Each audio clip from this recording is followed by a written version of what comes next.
I think we're live. I think we're good to go here. Bro, so much stuff going on. We're catching up to like literally 1 minute behind the scenes. But we got the Reddick stuff. We got Michael Carter signing the extension, 3 years, highest paid slot corner in football. Let's freaking go, man. I'm pumped. I'm really, really excited about it. And I know a lot of Jets fans are too. GTA, what's good? Dakota, Thomas.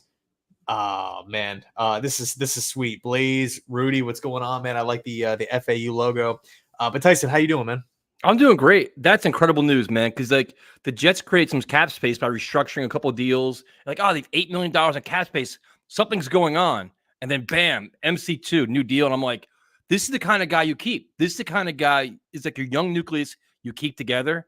And bro, I was so excited. The money. He's one of the best slot corners in football. 25 years old. Only going to get better, heading into the prime of his career. Good, and it's like Joe Douglas kept one of his own.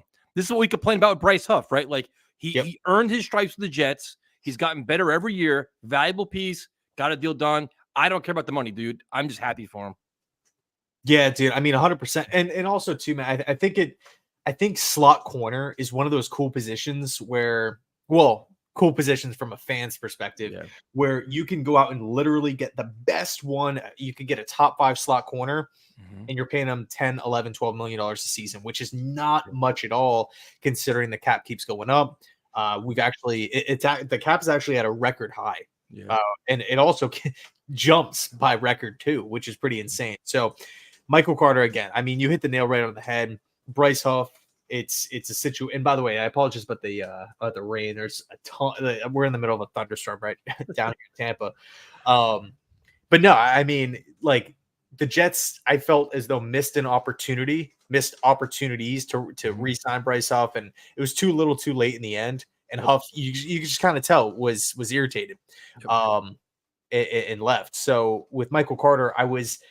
Of course, I'm so excited for the start of the season and stuff, but it was lingering in the back of my head. Like, you know what? I really don't want to let this go on. I'm happy that it's done, less than a week before week 1 or the first game. Yeah, you want to be proactive, not reactive. You don't want to play out this season, be like, all right, we could test the market, we could franchise, whatever. Like, you don't want to play that game. Like, show them you appreciate him. He's earned it. Get a deal done before the season. Everybody can relax, and you move forward. Like, this is a move I'm really excited about. We talked about this for the last couple of months, man. Like, we wish you can get them done now. Get them done now. Let's avoid this drama, especially after the Huff experience, whatever else. And it's good, man. Well done by Joe Douglas. Now the one thing you think about is like, all right, Sauce is going to get huge money. Michael Carter's got this deal, huge money. You got to figure DJ Reed will be the odd man out next year, but we'll deal with next year. Because you're not going to pay 3 corners huge money. You know what I mean?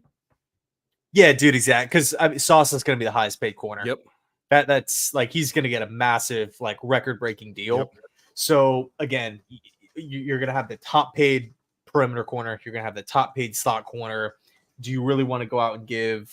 If you're, and by the way, no disrespect to DJ Reed. I love DJ Reed, but again, from a financial standpoint, and granted, again, that the cap continues to go up, but still, how much money are you willing to invest in the corner position? And also too, I think it's relevant to talk about potential replacements. Quantas Stiggers has looked great. JBC has taken steps in the right direction. Let's just say worst case scenario, both players don't work out. The Jets don't feel confident in either.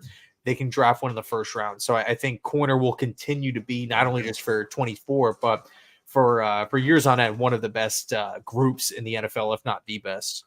No, this is great, man. This is a very good move. Excited, like you're excited about the season. Like there's so many good things going on, and this kind of like a little more sugar to the pie. You know what I mean? Now it's like it's perfect.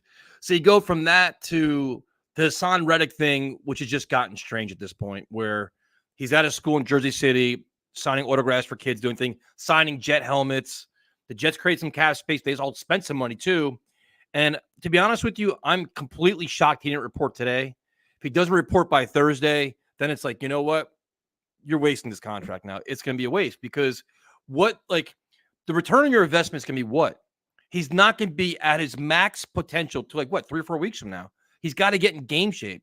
So him paying 10 plays, 15 plays, 20 plays, and you're going to pay him 16, 17, $18 million a year for that when you're not getting the best version of him. It's getting annoying now. You know what I mean? Like now I'm just shocked they're here, to be honest with you. Yeah, dude, I I feel you. I mean, I think well, I'll say this to kind of tie the Reddick stuff with the Carter stuff. The extension is kind of the bridge in between, because the one thing with the extension, or with the contract restructures, I should say, that doesn't have anything to do with Michael Carter this season.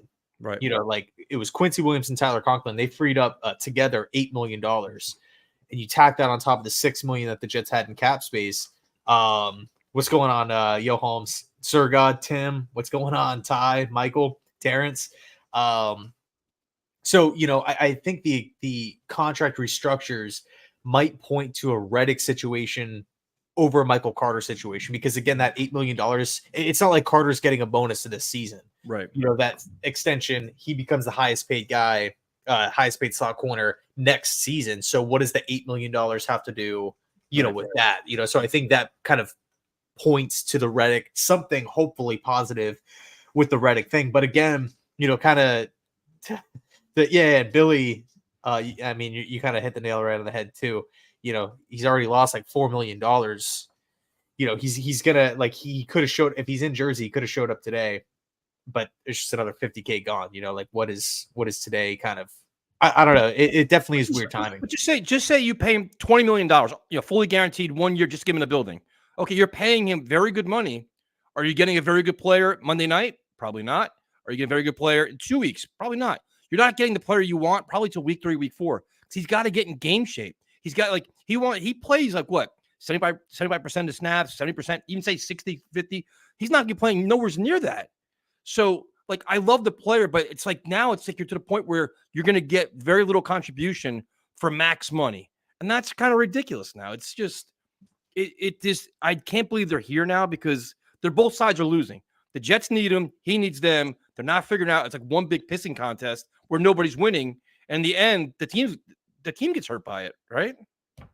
Yeah, but I will say, what's the alternative? To just let it continue on? You know, it's like the way I kind of look at it is, yeah, we're in this crappy situation, but you know, the only thing that we can really do that's positive is try to get him in the building as quick as possible. Yep. Yeah, but I'm saying, like, now you understand the Jets' take, where it's like, listen, you don't know our defense, you don't know our teammate, you don't know your teammate, you don't really know anything, and now we're here where we don't know what kind of shape you're in. You know, and then you worry about injuries too. Like once he signs, he comes in, you know, he hasn't been hitting pads for the last 2 months. He's been running around in t-shirt and shorts. So a lot of concerns. Obviously, you hope it gets done. Big game Monday night. We're all excited. And you want to have this team to be the best it could possibly be. But now it's just like, it's just frustrating. Well, let me ask you this, man, because it's funny, man, because I think we're kind of, at least from the tone of your voice, from the sound of it, I feel like we're on two different excitement levels as far as this Reddick thing. Like, I'm seeing the stuff where he's giving away backpacks. You mentioned he's signing Jet stuff, and I know he didn't answer the questions that whoever, I don't know, I don't even know who yelled it out at him, but somebody was just like, "Hey, are Connor you Hughes and Brian Costello?" Yeah. I mean, to be honest, man, like Reddick doesn't really need to say anything in that situation. Like, he could just keep it moving. I really don't blame him at all. There's no point to say anything back. Well, not, dude. I completely disagree. I 1000% disagree. He should have did two things. If I was his agent, he should have hired me, first of all. He completely blew it right at the bat, because the first thing I would have done is I would have reported and not practiced. So then I'm in your building and I'm a distraction. Today was the perfect opportunity to say, you know what? I really want to play for the Jets. I don't think they want me. You could just turn the page on the Jets and put so much pressure, be like, you know what? I'm anxious to play. I can't wait to play. I really want to be a Jet. I just want to get on the field. Boy, like, he could have put so much pressure on the Jets. Him staying quiet is terrible advice from his agent. He should fire that guy. He's handling it all wrong, man. He could have, like, because right now everybody's against him. Most people are like, you know what? Screw this guy. We don't care. But he could have made it. He could have been a lot more fan friendly. Be like, hey, man, I desperately want to be on this team. I just got to get a deal done. You know, something like, say something.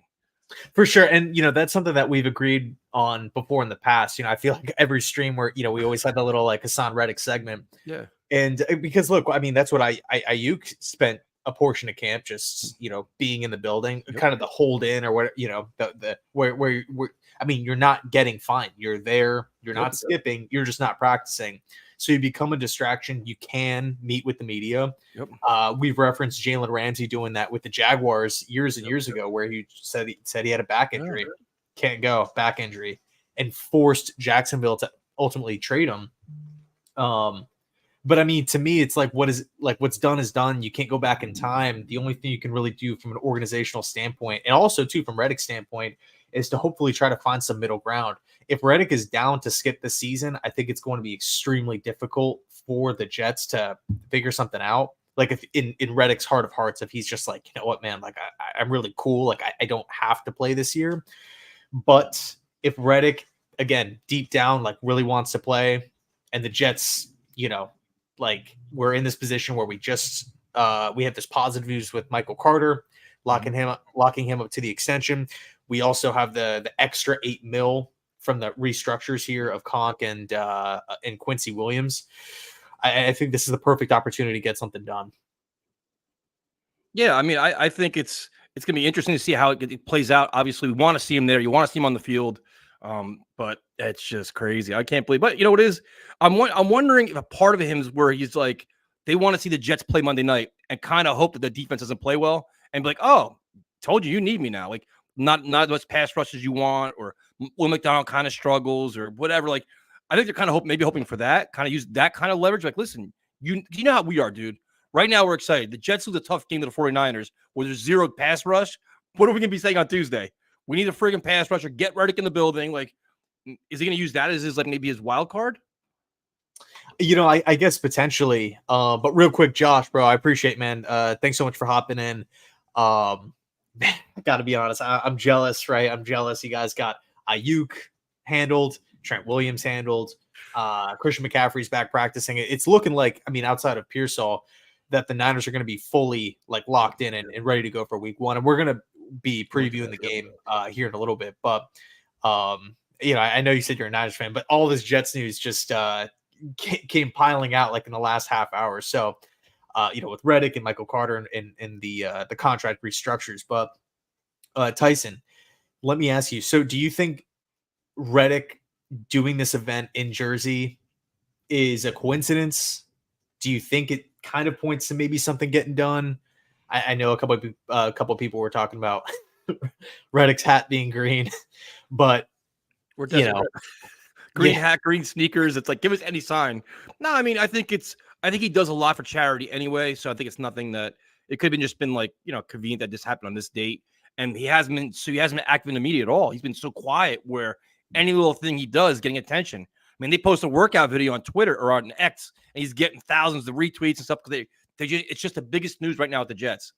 That's get him in camp. And that's what everybody's worrying about. So, yeah. Yeah, Yo Holmes. That's an interesting point, right? Blaming Reddick and the agent is hilarious. Joe Douglas traded for this. That is one thing too that I feel like isn't being talked about enough, like in defense of Reddick, which is the fact that the Jets signed up for this. This is not a Trent Williams situation where he was already a member of the team for years, and he's already ingrained within the culture, the defensive system. The coaches know him. He's a brand new player, and the Jets passed up on multiple opportunities elsewhere in free agency and whatnot. And also, by not bringing back Bryce Huff and trading JFM, they went out and they gave away something nice to take on this player here who was disgruntled in Philly, and that was the reason why he was traded ultimately. So, as an organization, but also he also turned down their contract offer too, which is a big point to make as well. That's one thing where before they traded for him, they made a contract offer to him, and he said no to that. That right there is like, all right, that's got to be a little bit of a red flag. No, but all right, we want to get a deal done. We couldn't get it done before we traded for you. And then you knew and the thing is, everybody knew the money he wanted in Philadelphia. This isn't a surprise, not blindsiding anybody. Like, they knew he wanted big money. They offered him. He said no. They still need a deal anyway. And that's what just makes it a little bit strange. Yeah, dude. Tracy, bro, I appreciate, man. Thanks so much for tuning in, man. It means a lot. The hangout spot. What's good, bro? How you doing, man? Reddick wants to be a Jet. Armin, yeah. So the charity event is a non-Jets event and was in his hometown. Yeah, so that's an interesting point. I doubt that Reddick would show up to a Jets event, but the fact that it was in his hometown, I believe it was Camden, New Jersey. Well, Jersey. He was in Jersey City today. Is where he was. Oh, really? Yeah. So I think he's initially from Camden. I think I don't think Jersey City's his hometown, but Yeah, I'm not sure. I mean, I'm sure we could look up where his hometown. I mean, I know he played college ball in Philly at Temple. Yep. And I also know that he liked playing for the Eagles within that organization. They obviously had a ton of winning, ton of success with him there. It was just that the Eagles didn't want to give him that extension.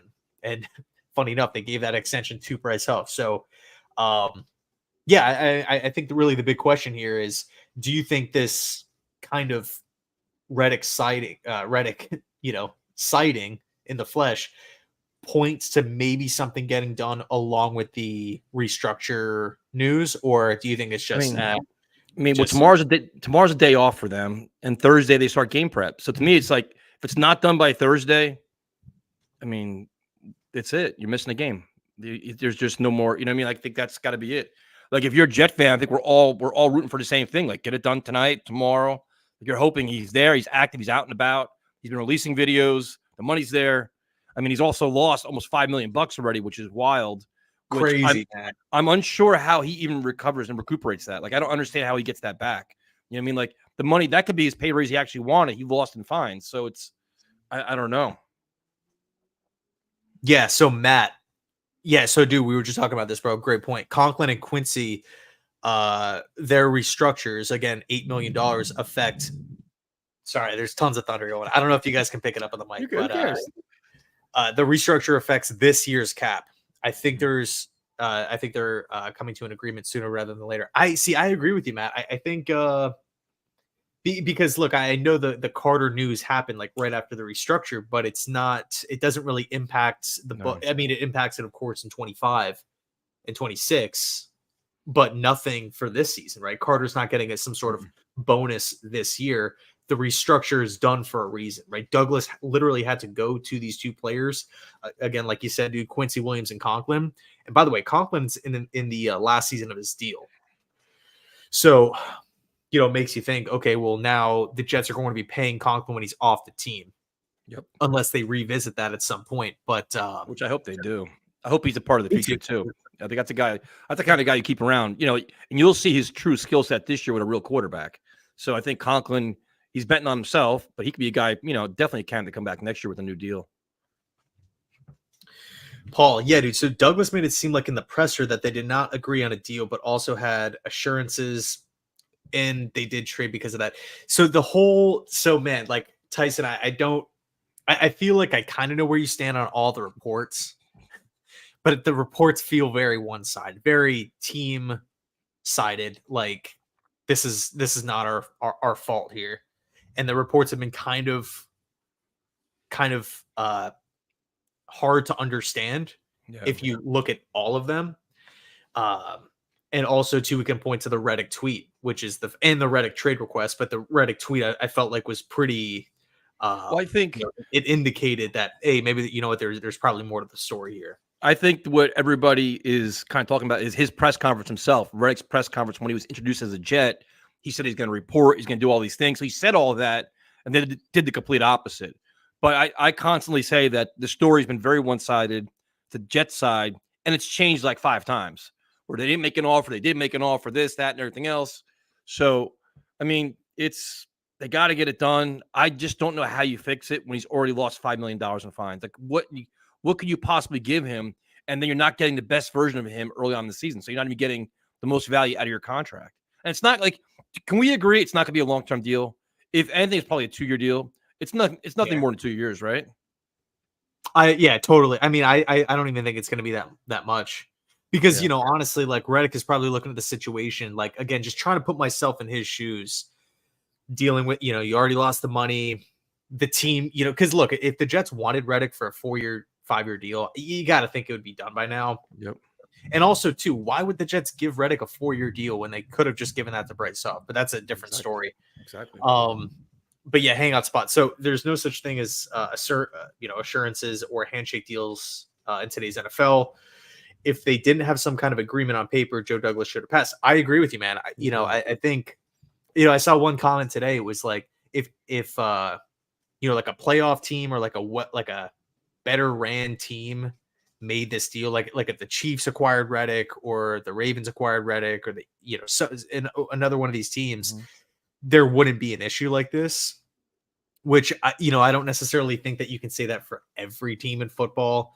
But yeah, to me, I just feel like the public, we don't know what fully went on, and I don't necessarily think that it's all on the Jets. I don't necessarily think it's all on Reddick. I just kind of look at what it ultimately boils down to is that the Jets traded for a player that wanted a new deal in Philly and he wasn't getting it. And they gave away a solid asset to go get him. And I don't think you should do that if A, you don't want to sign him long term, and B, he's already denied or declined your contract offer, and then you go through with the trade anyway. You know what I mean? So at this point, I want him in the locker room. Yeah. Because Reddick, I think, is going to be, he's a difference maker, dude. Like, dude, he's a phenomenal player.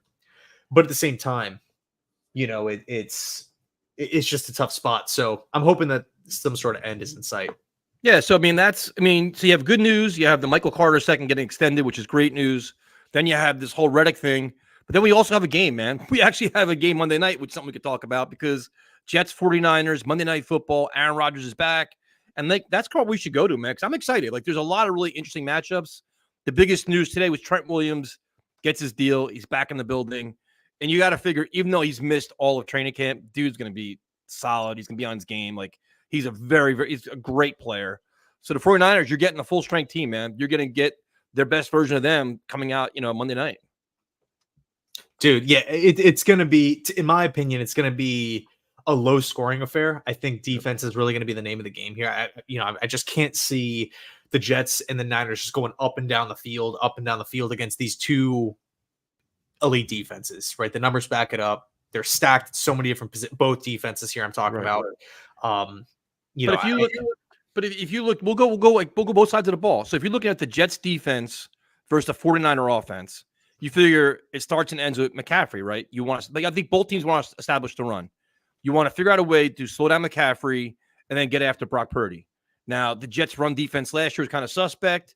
What's your level of confidence this year going against the running offense? To stop slowing down McCaffrey, slowing down Debo out of the backfield. Like, where do you stand with that? Pretty good, to be honest with you, man. Because I think the way you stop a Kyle Shanahan-led offense is with linebacker speed, right? Can you set the edge?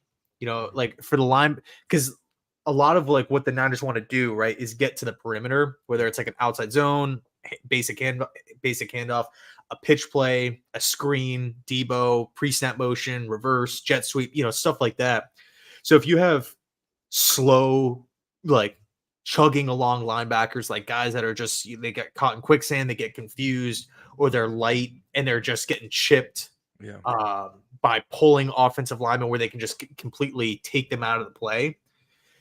I think you're in for, a long night. But if you have those linebackers with speed and you can kind of get to that mesh point, or like that point in the field where the ball carrier crosses, right, right at that edge position outside of the offensive line, you're going to be in a pretty good spot, right? Because you're going to have coverage at those two, coverage on both sides of the offensive line. So, then it leads to, okay, well, does the ball carrier have enough, juice to put a move on a guy? Does he cut back inside? All these different things. But ultimately, I think the linebackers need we need a big game for both of them. But luckily, the Jets have one of the best linebacking cores in football, and same with the Niners, right?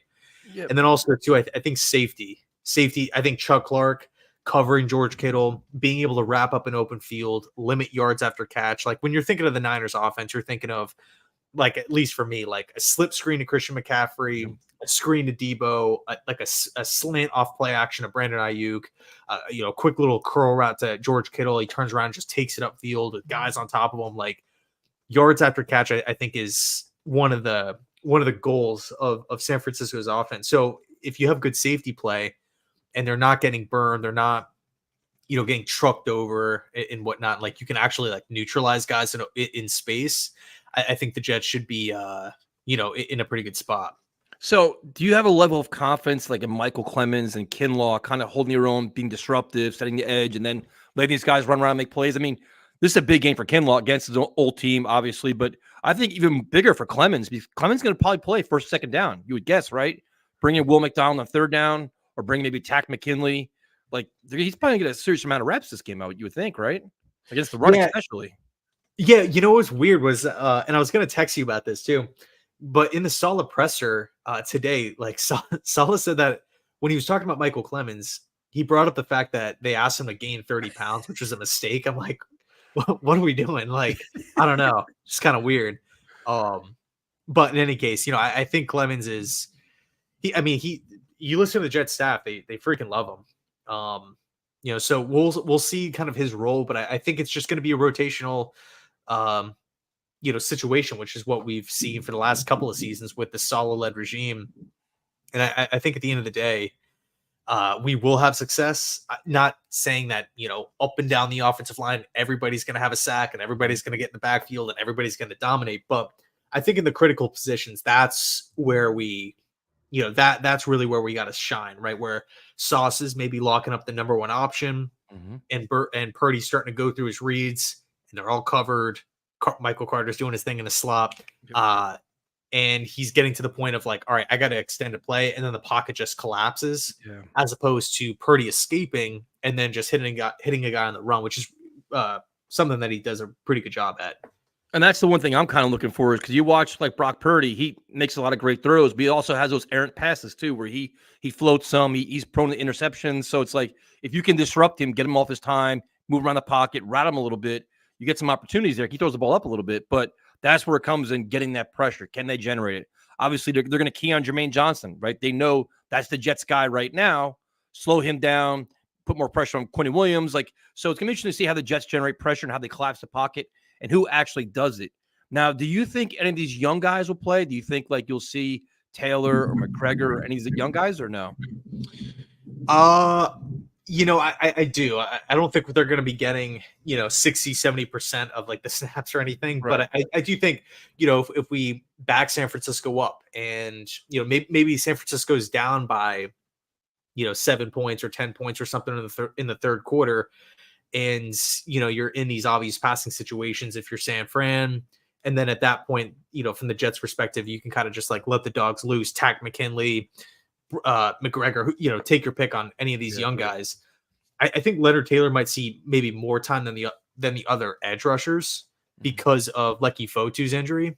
Yeah. So I think, that is somebody to watch because with edge, despite Reddick not being there, still McDonald, Johnson, Tack as well.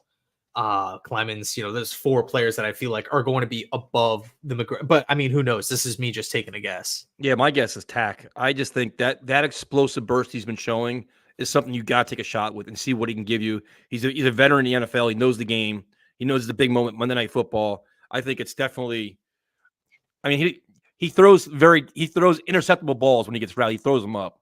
So, but I think Tack's the kind of guy that can be disruptive. He gets a chance. Yeah, so if you flip it and look at the opposite side, right, the other battle, right, the Jets offense going up against the Niners defense. Oof. This is this to me. See, I feel pretty good about the Jets defense, right? But man, I got to be honest. Even though I love all these acquisitions, Tyron Smith, Moses, Mike Williams, all these different guys, Corley, the Hackett thing is still there, and I'm just hoping that we have a clean game, and I do think we're going to look a lot better than last season. Honestly, like with better offensive line, and it's got to be running the ball though. Like it starts and ends with run the football. Like Rodgers hasn't played in over a year. The offensive line trying to find their way. It's revamped. Run the ball a lot. Like don't come out and start passing the ball like Aaron Rodgers the first 5 6 plays. Like you got to establish that physical mindset, set the tone, get Breece Hall going, right, and that's how you get everybody comfortable. Right? Is that how you would do it? I mean, I don't want to see Aaron Rodgers coming out and just airing it out the first quarter. It wouldn't make any sense. Yeah, no, absolutely not. I mean, for me at least, like I'm sticking to the strength, and this, to me at least, the strength of the team is running the football. Matty Ice, bro, I appreciate that, man. Thank you. But it's like, bro, we have 4 young running backs on this roster, one of which is, a top 3 running back in football. We have all these improvements on the offensive line. With Aaron Rodgers back there, you have to respect the pass as opposed to previous years where you just, as a defense, you're like, all right, they're not throwing it deep. Zach could probably throw a pick at any time. Tim Boyle could throw a pick at any time. So, to me, it's like run the ball, control the clock, control the pace, and hopefully, by doing that, you ultimately control the game. Yeah. Um, and I think if you do that, if you commit to the run, you're forcing San Francisco to come up and make tackles. You're not necessarily taking Bosa and Floyd and all the pass rushers that the Niners have out of the game, Yeah. but you're taking their pass rushing element out of the game. So, one would hope for success early, and then you're hoping, okay, by like the 2-minute drive in the second quarter, or really like that mid third quarter mark, that's really where you can start opening up the play action game, where you have like the Niners defense playing on their toes a little bit more. They're coming up because, oh man, the Jets are having so much success in the running game. Maybe we have our strong safety come up and play closer to line of scrimmage. And I think at that point, that's where you try to hit guys over the middle of the field or over the top. Now, yeah, I'm with you with the Hackett thing. It's like, this is what we're saying because it makes the most sense to us. And then it's about making adjustments. If somebody is struggling on offensive line, change your scheme, change your play call, change it up a little bit. Now you have faith Rodgers will probably help them with that, where they couldn't do it last year. But that's some of my concerns. Because the 49er defense is excellent, man. Like, I'm not going to, like, this is going to be a very physical, nasty game. And it's about the 49ers are a well-run machine. They just know what they're doing. The Jets offense, we don't know what it is with Aaron Rodgers. We have no idea what it is. We know we hope it should be. You could use Conklin over the middle, like, establish the run. You can use Braylon Allen.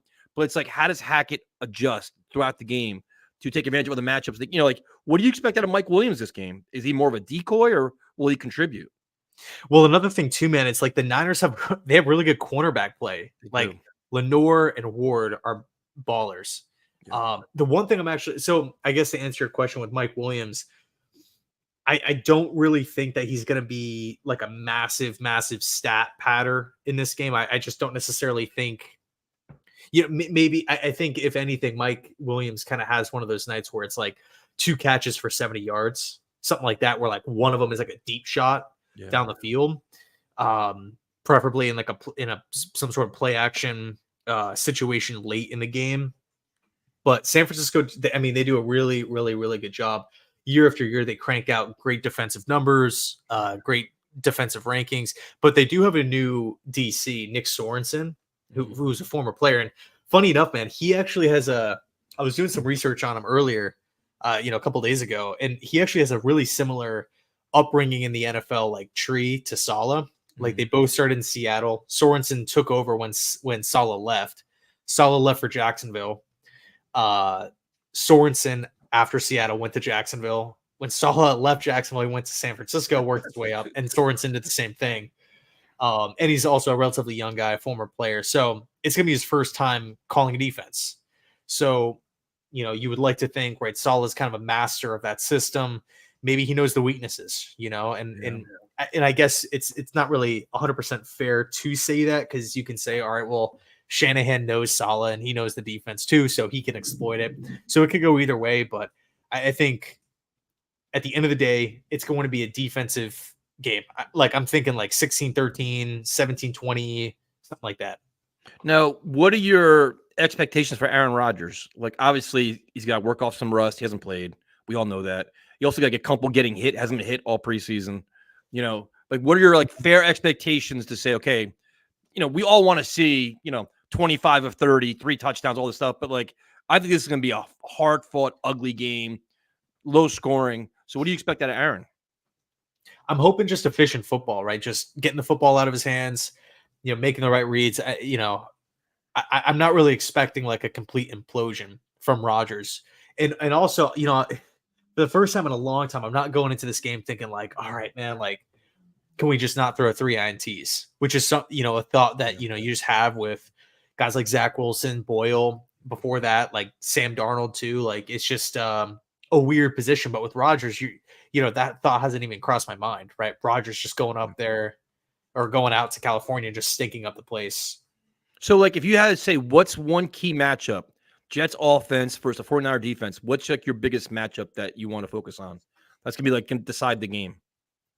I think the Jets linebackers versus the 49ers run game, or really 49, anything within 5 yards of line of scrimmage. That's to me my biggest matchup, because again, dude, like if the linebackers are slow, if they're getting just bullied by the offensive line, like on the outside, the Niners are just going to run, like the 49ers are just like they're masters at like at what they do. Yeah. If that makes sense. I know people talk about like Mike McDaniel's scheme and everything. Mhm. Everything, like I kind of feel like Shanahan is like the like he's kind of the architect of it, not going all the way back through like the NFL, like the history of the NFL. Obviously, Shanahan didn't make up the system, Mike Shanahan and whatnot too. But like when I think about like top tier West Coast system, quick passing, outside zone, control the game in the running game, control the clock in the running game. I think San Francisco and the Rams are like that's just like A+ in that category. So yeah, I mean you can't struggle in that area for me at least. So are you worried about cover? I saw the one comment there about covering Kittle. Kittle is he's a guy that gets the offense rolling a lot of times when they're like a little slow and stagnant. Do you have faith in the Jets linebackers, or maybe it's Tony Adams or Chuck Clark, whoever covers them, to cover Kittle? I'm not seeing here it is from Bear. Covering Kittle. Yeah, so I think again Chuck Clark, that to me is another big matchup because I'm trying to think back in previous Jets years, really what's hurt the Jets defense. I feel like it's been mobility from the quarterback position. Even bro, we've had guys that aren't even mobile. Like we've had like Mac Jones pick up like a 15-yard run on like a 3rd and 15. Like what is going like that type of stuff. Like pocket passers have like just all this green grass in front of them, and Purdy can move. Like he's not, just a statue back there. Yeah. But yeah, I mean, again, covering. And so anyway, the point is mobile quarterbacks, mobility from the QB position, I should say, and I think tight ends too have kind of burned us before in the past, and like allowing big plays on screens on like 3rd and longs. But also too, I think it's worth noting that the Jets shoot themselves in the foot over and over with penalties, at least last season. So 100%. That was one of the points that I was going to ask you about. Do you think the Jets are going to be maybe more disciplined in that category? Oh, they've got to be, man. And a lot of it was on offense, pre-snap penalties. Like the defensive ones, like the late hits, personal fouls, that's because they're being extra aggressive. I hate them, but I don't hate them as much as false starts. You know what I mean? But you figure you're having Tyron Smith, having Morgan Moses, a lot more experience, having Aaron Rodgers keep everybody calm. Like communication will be paramount there. I'm hopefully that's not an issue. But I mean, on offense, like who has to have an incredible game for the Jets to win on offense? Is it Breece Hall, like kind of carry the offense, catching the ball in the backfield, running it? Like who's like the guy that's got to just take over, make the big time plays to get this team to win? Dude, it's a good question, man. It's a good question. I want to say the running game as a whole, if that makes sense, because I don't necessarily think we're going to see like Breece 85% of the time or 90% of the time and nobody else. I think it's really going to be a true cycle through our running backs. Right. So maybe Breece will have like 85 yards on the day, but Braylon Allen will have 60 and Isaiah Davis will have, something smaller than that, right, but still significant. So I'm just going to say the running game as a whole. What about you? Me too. I think the same. I'm curious if both teams sell out to stop the run to make it a pass-heavy approach. Like neither team can run the ball. Now it's Purdy versus Rodgers. Like who can make a big throw to win the game because nobody can run the football. I wonder if it gets to that point, and then that's where I think San Fran has the advantage because I have a lot more, not faith, but more belief in Shanahan making adjustments to get guys open in that kind of situation. Where Hackett hasn't proven that. Where it's like things are going south. Can he, adjust on the fly? Like, all right, we can't run the ball at all. We got to figure out something else. I have more faith in Shanahan than I do Hackett doing that until proven otherwise. He could show it this week. Like, all right, I can adjust on the fly and change up when things aren't going well, but we haven't seen that yet.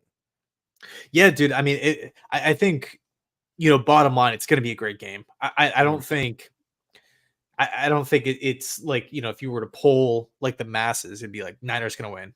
Jets are going to win.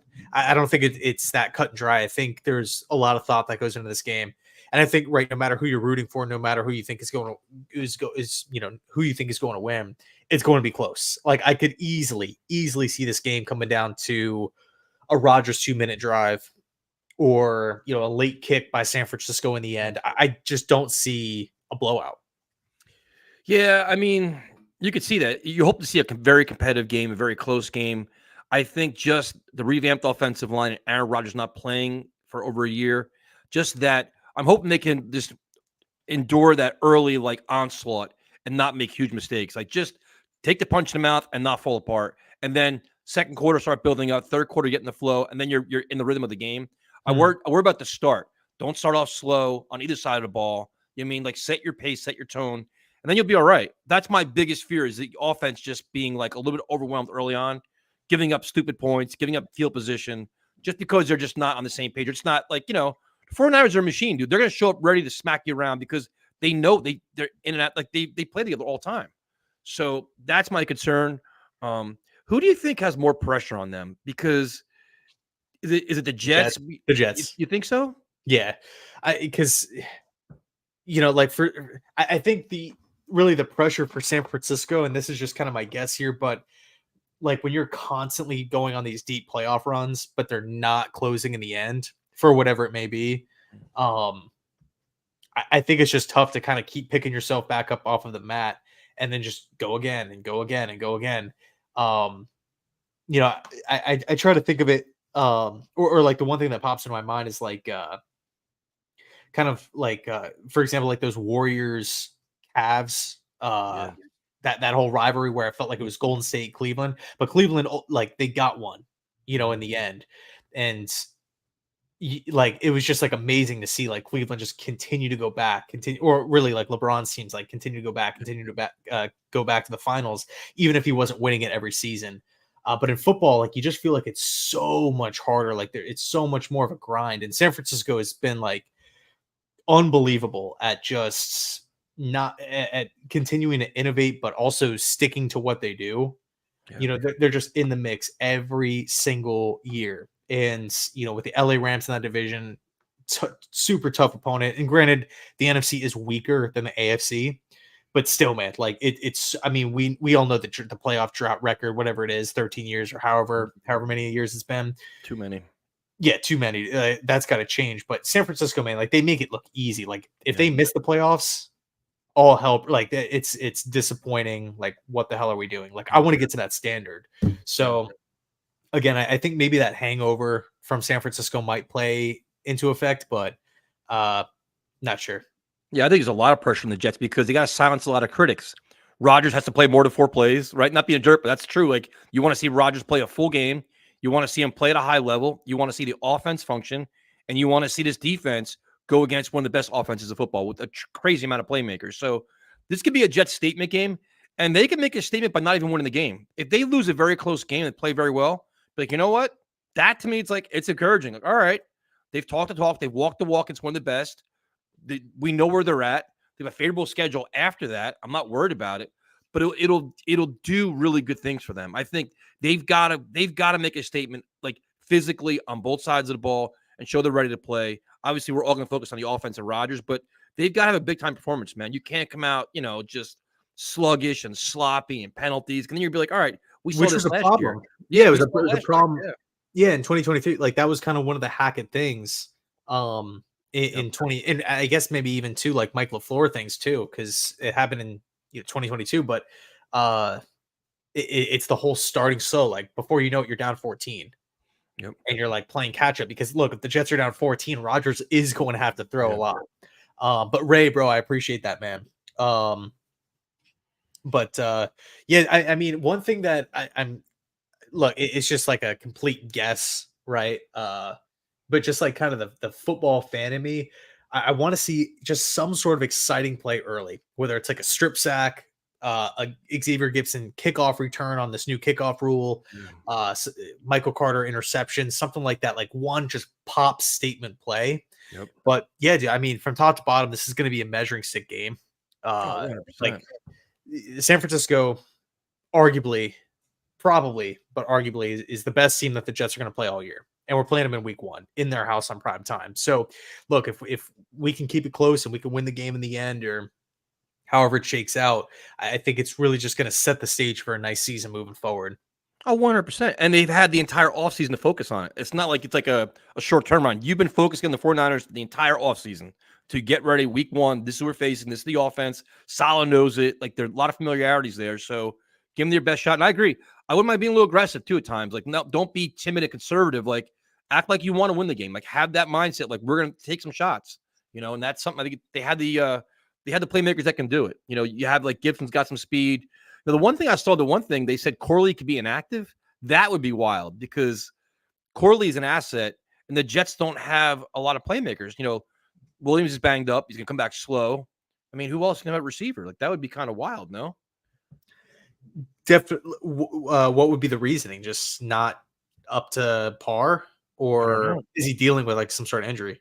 I don't know. That's gonna be really that can't happen. Corley's got to play, man. That would be a poor use of your assets. Yeah, especially like after all this hype and stuff like that, with how much the Jets like love Corley and stuff to just make him I mean, we're seeing these like win now playoff teams. San Francisco, Kansas City, like they're dressing their rookies. Like, if we're not dressing our third round rookie at a position of need, like maybe there's more, that meets the eye there. Path to Fame Gaming, Jets being the favorites to win the AFC East is ludicrous. I was actually, I was shocked that the Vegas odds kind of came out, and it just kind of seemed like no reason they just got bumped up to. Well, why is it ludicrous though? Well, tell me why it's ludicrous. I like to know why it's ludicrous. I can make a very good case that Jets should win the AFC East, and not even being a biased Jet fan. That's just being like based on the talent on both sides of the ball, and Rodgers playing like a top 12 quarterback. They should win the AFC East. They can go toe-to-toe with anybody. Well, I think the confusion is that nothing happened within the division. Like, everybody knows where New England is probably going to finish. No disrespect, but they're a rebuilding team. But it's not like Tua got hurt or Josh Allen got hurt or like some massive thing happened to where there should be, or like the Jets traded for some great player, Devontae Adams or something. Like, nothing happened. Just randomly, like the Jets just swapped into that that favorite position. So yeah, I was a little confused by it. And I respect Josh Allen. I respect the Dolphins and the Bills, but I think the Jets have enough talent to compete with anybody. They do. They just got to stay healthy and perform at their level they're supposed to finally. Because look how many games they're in last year with horrific quarterback play. So that's a big difference. And you add a better offensive line. His response is Josh Allen. Aaron Rodgers. We can play the game. Then it's the pieces around him. Yeah, for me, dude, like Buffalo kind of took a small step backwards to take 2 steps in 25. That's how I'm looking at it. Like, they got rid of all their older, slower players. They cleared a bunch of money. They got rid of the Diggs headache. A lot younger this season, but I think the following year, that's where you're going to see like the next big Buffalo Bills splash signing or splash trade, because we've seen Bean be aggressive. Von Miller contract trading for Diggs, but yeah, we'll see. But dude, is there anything else that you wanted to cover? I mean, we covered a lot in 50 minutes. We did. Do we have to are we giving our score predictions, or what are we doing here? Yeah, bro, let's do it. Oh, you go first. That's not fair. How's this fair? All right, fine. I'll go first. I'm going to say 20. I'm going to say 20-16 Jets. Going with the upset. Are you? Going with the upset. Yep. Man, like I want to do that so bad. I do. Like, I want to say like 17-14 Jets. I think it's going to be low scoring. It's going to be ugly. A lot of running the ball. A lot of field goals, I think. Yeah, quarterbacks getting smacked around. If the Jets find a way to sneak this out, man, that'd be incredible. I mean, that would really set the tone where they can make a run based on their schedule. I worry about the offensive line getting on the same page and Aaron Rodgers getting on the same page as fast as possible. If they can weather the storm in the first quarter, this game will get ridiculously interesting. I just hope they show up for it. Like, I hope, it's Monday Night Football on the road, hostile environment. It's all there, Man, I'm kind of with Josh. I think something like that. It's gonna be one in the fourth quarter. We're gonna be sweating and just like, oh my god, all nervous and stuff like that. I'm kind of with there. I'll take the Jets too, because it's like, why not? I mean, let's go for it. So what's the score? 21-20 Jets is what you're thinking? I'll say 17-14 Jets. 17-14 Jets. Mm-hmm. Damn, that's really low scoring. I think teams will. I think both teams they'll have the ability to get down the field, but it's just the red zone defense. I think is too good for both defense. So I'm not really thinking a lot of TDs. I'm thinking a lot of field goals for both teams. Now, Michael Carter II is healthy, right? He's back healthy. I think they said. Yeah. Yep. I mean, because you look at the matchups in the secondary, you like both secondaries against the receivers, and like with respect, but like you can see the receivers having some problems, and like especially with a good pass rush. So I don't know. It's gonna be so interesting, man. There's so many storylines coming out of it, and that you're just curious to see how. Just I want it to be Monday. Like I'm ready. Like I don't want to wait anymore. I want to see it like tomorrow. But, Yeah. Yep. Yeah, and that's gonna be like one of those funny things where like you're watching these games on Sunday, like kind of just kicking back and watching all these other teams, but then like knowing like, oh man, we got to wait a whole extra day. And it's a really good test for the leadership of this team. Like the Jets have been kind of a rudderless ship with Zach Wilson, all these guys trying to lead them through these tough moments. Now you have a Hall of Fame quarterback leading you with guys like Mike Williams and Tyron Smith and Morgan Moses, like all these veterans now where it's like that extra experience should pay off in big games like this. So it's a really, really good test for week one, where if you want to play the 49ers, what better time than week one to get it over with? And then you go on with the rest of your season. So now the one thing is special teams, the returners we didn't talk about at all. Who do you think's going to be returning who's going to be the returner? Gibson? Yeah, I'm going to say Gibson and Isaiah Davis, especially if Corley's out, man. Yeah, I saw the one thing in the chat. They said Corley could be inactive. I think that would be crazy. But, so the returners would be what? Davis, Gibson. I mean, you got to get Corley out there, you would think. Unless Izzy's active. Me try Izzy back there. I don't know about that. But, and then you have your kickers and stuff. Zerline coming off a 2 missed game, which is kind of annoying. But I think we all have faith in Zerline as a weapon. Yeah, I mean, yeah, he had that shaky last preseason game, but other than that, man, he's pretty much money. Yeah, Morstad's a captain. Morstad's consistent too. So yeah, but dude, special teams is going to be. I mean, I'm more concerned with us committing these stupid penalties. Like, bro, there was a point last season where we were like, man, like it was. I seriously felt like 10, 11 penalties per game, like that. Just give the other team 100 yards, just every week. And I'm like, oh, what are we doing, man? Like, how are we so undisciplined? It's a lot of the stuff is just like after the play, unnecessary roughness, or some sort of like weird 15-yard personal foul. As opposed to like ticky-tack calls, which there were ticky-tack calls on the Jets, a lot of them last season, but you cannot be flagged 10 times and expect to win on the road in San Francisco. You just can't. Yeah, and it's funny, the one Jetpack's got an interesting question. What's going to be the biggest storyline after the game prediction?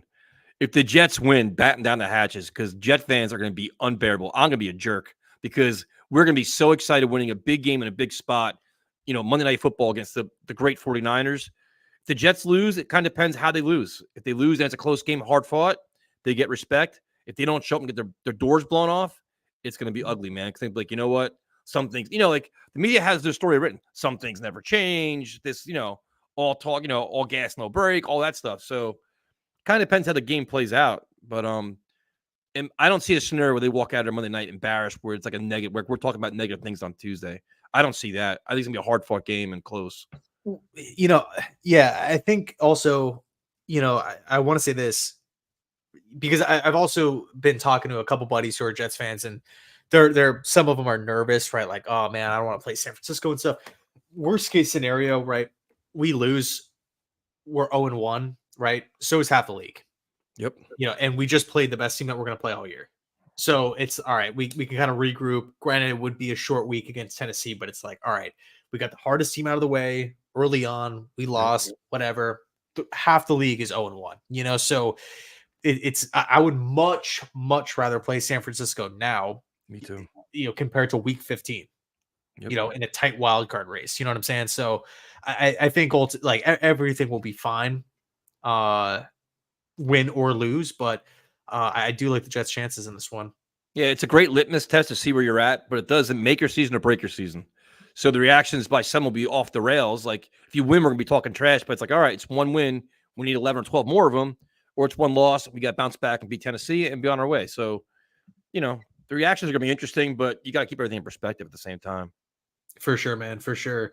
Yeah, dude, I think that's everything. Yeah, we covered a lot. I think the one was, we covered a lot of this stuff. I'm looking at the chat, their questions. We pretty much got on most of these, I think.